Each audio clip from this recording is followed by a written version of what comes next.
Vasuki life style சேனலுக்கு வாங்க. இப்போ பொட்டேட்டோ ஸ்டிக் ஃப்ரை பண்ண போறோம்.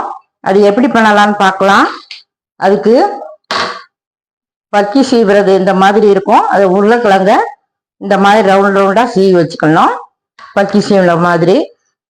அதுல இந்த ஸ்டிக்ல இந்த மாதிரி மடிச்சுக்கிட்டு இந்த மாதிரி குத்தி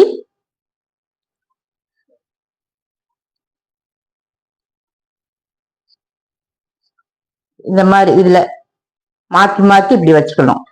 கிராஸா நூல் வச்சு காட்டுறேன்.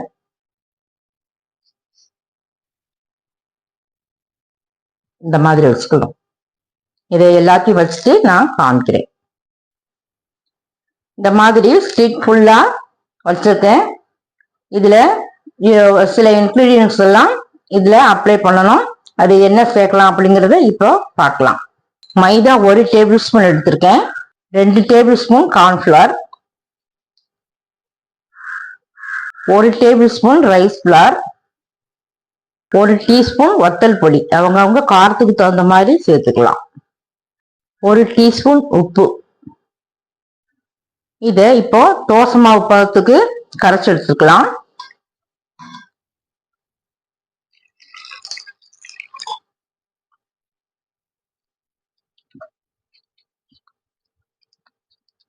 இப்போ பொட்டேட்டோல படுற மாதிரி நம்ம இந்த மாதிரி கரைச்சி வச்சதை ஊற்றிக்கலாம். எல்லா இடமும் ஒன்று போல் அப்ளை பண்ணிடணும்.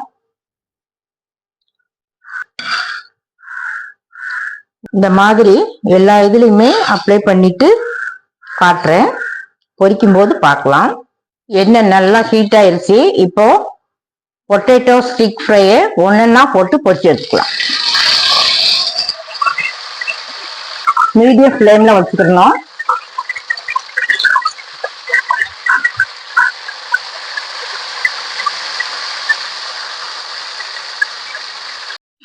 டீ டைம் ஸ்நாக்ஸுக்கு ரொம்ப பொருத்தமானது. குழந்தைங்களுக்கு ரொம்ப இஷ்டப்படுவாங்க இந்த மாதிரி செய்து கொடுத்தா.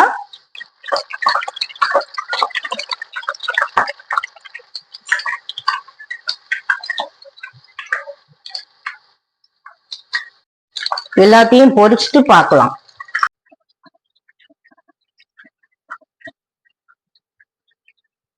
பொட்டேட்டோ ஸ்டிக் ஃப்ரை பெர்ஃபெக்டா வந்திருக்கு. இந்த மாதிரி குழந்தைகளுக்கு செய்து கொடுக்கும் போது இஷ்டப்பட்டு சாப்பிடுவாங்க. டீ டைம் ஸ்நாக்ஸ்க்கு ரொம்ப பொருத்தமானது. இதுல இப்போ டொமேட்டோ சாஸ் ஊத்தி சாப்பிட்டா ரொம்ப பெர்ஃபெக்டா இருக்கும்.